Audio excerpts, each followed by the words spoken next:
Thank you, Sarah. I'm going to read an excerpt from a short story I wrote during the early days of the pandemic when I couldn't face working on my novel. And there's a dog's tail in our view. The short story is called Anywhere But Here. I was once a writer. Okay, by the time things started to fall apart, I no longer wrote anything hard-hitting. My younger self, so very proud of being a New York Times news reporter, would have judged the fantasy novels of my later years meaningless. But reporting anything other than the Fed's authorized stories had become dangerous. So I moved out here far from the madding crowd, and I learned to love sculpting words and sentences into good old-fashioned fiction. I worked hard at not letting the wider world touch me. That all ended with a knock at my door and the rare experience of Braden barking furiously. No one ever came to my mountainside 2-room log cabin. After I calmed Braden down, I opened the door to see a young uniformed Fed. Behind him was a black van with darkened windows. "Mrs. Amelia Anderson?" he asked. "I'm Mrs. Williams now." He nodded toward the van, and 2 similarly uniformed men climbed out. One, a time-weathered grayhead, had a firm grip on Elliot, my ex. The other was clearly the senior officer of the trio. Not that I had ever learned the subtleties of the new rank insignias, but he was wearing the white clerical collar reserved for Feds of a certain echelon and responsibilities. The young officer who had spoken to me handed me a pad and stylus. "Please sign for your husband." The screen displayed Elliot's name and mine, plus a line waiting for my signature. "What am I signing?" "You're taking responsibility for your husband as any proper wife does," the white-collared officer said. "He's no longer my husband. We've been divorced for," I did the arithmetic in my head, "for 18 years. "Your divorce has been annulled," White Collar said. "Excuse me?" "The state doesn't recognize your divorce." "But he remarried," I stopped in mid-sentence. Of course, the state wouldn't acknowledge Elliot and Matthias's marriage, even though they've been together for nearly 19 years, 17 as husband and husband. "Abomination," the white collar quickly replaced his sneer with a benevolent smile. "Mr. Anderson realizes his errors and is ready to return to normalcy." "Really?" I looked at Elliot, but he wouldn't meet my gaze. He was slumped over, defeated, something I never would have imagined of him, nor had I ever wished it on him, even at my angriest. I had to get him away from these men. After that, I'd figure out how to get him out of my hair. I signed the screen. The young officer took the pad. "The fully executed document will be texted to you within the hour." "But I don't have internet here." Of course, the Feds didn't believe me, but it was true. It was one of the things that had attracted us to the cabin in the first place, that and the 22 acres of sweet-smelling woods. "In that case, when your social worker arrives to check on things, she'll bring a chip of the doc." The young one's non-committal tone twisted into a sarcastic tenor. "I suppose you do have a pad that can read a chip?" "Social worker? Why?" Sorry about the dogs. "Do you really expect that we'd just drop your husband off and not keep an eye on him?" White Collar asked. "To make sure he's well cared for and continuing to progress on the right path. Your assigned social worker will visit at random times, approximately once a week."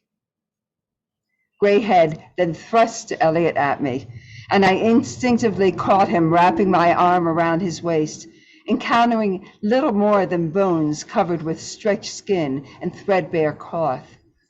His arm fell limply behind my back. Elliot had once been a bear of a man, 6'5" with a comfortable thickness of hard muscle and soft flesh. About 7 inches taller than I, He used to make me feel almost petite. Now he felt like a mannequin made of kindling. White Collar bowed his head. May the Lord bless and keep this man and wife and give them peace. I closed the door on the feds as soon as I got Elliot inside. He collapsed on the sofa and I sat in the armchair facing him. Damn it, Elliot, what is this all about? What did they do to you? Conversion therapy, he mumbled. What? He jerked his head up and glared at me. I'd been wrong. He wasn't defeated, just wounded and exhausted. His old fire remained, though it was banked rather than blazing. A single look from Elliot could still set me on edge. To avoid a confrontation, I headed toward the stove and put the kettle on. I assumed he still liked mint tea and butter cookies. If he didn't, that was his problem. Thankfully, he said nothing while I fussed around the kitchen, even though the stove and counter and fridge filled a corner section of the single great room. I found it easy to avoid looking at him.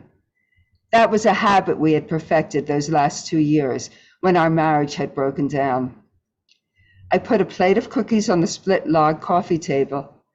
Elliot and I had found that table at the Sailorsville flea market and had lugged it home on the roof of our ancient VW Bug. In fact, almost every piece of the cabin's rustic-themed furnishings was something we had found at a yard sale, flea market, or secondhand store for our then new mountain hideaway. Before the kettle's steam whistle could pierce the silent wall between us, I removed it from the burner. I seeped our tea in the ancient teapot that I had found in that thrift store around the corner from our old Brooklyn apartment. I now used it so often, I never put it away. Without thinking, I reached to take down his favorite hand-thrown pottery mug from the top shelf where it had sat all these years, and I prepared his tea with extra honey the way he liked it. I walked over to the sofa to hand the mug to him, but Elliot was asleep. That's when I saw the man I once knew more clearly, not in the sunken face or the shriveled body, but in the way he stretched in all directions when he slept, legs askew, head thrown back, mouth agape. However, instead of the soft snore that used to reassure me, his breaths now came in strangled sobs as though the very air were scything through him. When I covered him with a hand-knit Afghan, he sighed deeply and curled into himself, pulling the Afghan closer. One hand fell over the edge of the sofa and came to rest in Brandon's thick golden fur.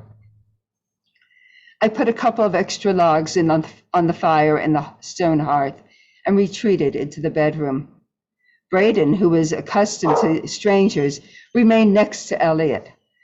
The idea that Braden might instinctively be claiming Elliot as a member of his pack didn't sit easily with me.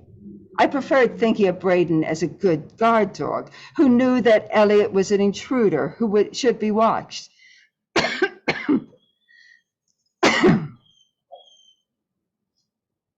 Or was it simply that he recognized Elliot as a wounded animal who needed comfort? I'm skipping a couple of pages to the next morning and taking a drink of tea. Sorry. The morning was dark with clouds glowering and another late autumn thunderstorm threatening. A few degrees cooler and it would have been snow. Elliot took his usual seat at our round oak table, as though no time had passed since he last sat there. Forgive me, if I don't help with breakfast, I'm still getting used to things. I wasn't sure which he meant of the numerous things that neither of us had had a chance to get used to. Our Fed orchestrated reunion, his physical weakness, the idea that we were suddenly back where we had started. No worries, I answered automatically, though it was a lie. Instead of my usual oatmeal breakfast, I scrambled eggs with veggies and cheese, fried several strips of bacon, and put whole wheat slices in the toaster. I needed to get as much healing nutrition into him as he could eat. Neither of us spoke while I cooked. Braden followed me around the kitchen. Hopefully I might drop something. After the last piece of bacon transferred safely to the pan, he curled up on the slate hearth, where he could bask in the fire's warmth while keeping an eye on both Elliot and me. And yes, I know dogs, so that's why you hear them in the background. When the food was served, and while I was sitting opposite Elliot, he broke the silence. Thank you, Amelia. I nodded. Not just for the breakfast. Damn, I can't believe they made you sign for me, like a package delivery. How well I knew that furrowed brow expression, the creases reaching down to encompass and dim his eyes, the focus that seemed to drift to some elsewhere. I'm sorry, that signature. You're now legally responsible for me, for anything I might do or say. One way or another, I promise, I will find a way out of this for you. What could I say? I knew he meant it, but being a brilliant lawyer didn't amount to much these days, not when the laws kept changing, and the phrase common decency had been distorted into a new legal term designed to destroy the essence of its original meaning. Elliot attacked his plate, mopping up every crumb and morsel with his liberally buttered toast. He wiped his mouth with his napkin, leaned back in the chair, and rubbed his stomach. That was the best meal I've ever had, thanks. Would you like some more? He shook his head, nah.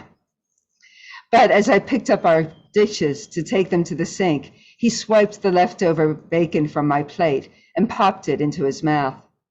The familiar mischievousness brought tears to my eyes. I turned toward the coffee maker before he could see them. Still, I think he guessed. He knew me as well as I knew him. I was more composed and ready to face him again when I returned to the table with our mugs of coffee, black with extra sugar for him, double milk for me. He held the mug up to his face, breathing in the steam, and sighed as though he were releasing all that had been jammed up inside. How long, Elliot? As hot as the coffee was, he downed it in a few gulps. 18 months, he mumbled. And Matthias? Putting the mug down, he slumped over, his eyes unfocused, as though he were trying to retreat within himself. The words, when they came, seemed to stick in his throat, requiring sheer force of will to spit them out. True Americans? White homos with the right background? We get conversion therapy. Nothing physical beyond deprivation and isolation. Just nightmarish psych games, distorting time, bending reality with drugs and lies, senseless interrogations that last days without sleep. Yeah, we were the lucky ones. Others, black, yellow, brown, like Matt. He swallowed hard. I haven't heard from or about Matthias since we were separated. But the rumors, the slave labor factories, the death mills, a sob escaped from his chest. He quickly composed himself and locked eyes with me. I have to find him, get him out of there, one way or another. Death mills? Don't tell me you haven't heard the whispers, or have you become an ostrich with your head in the sand like everyone else? That's not fair, Elliot, just because I choose to not drown in things I have no power to change.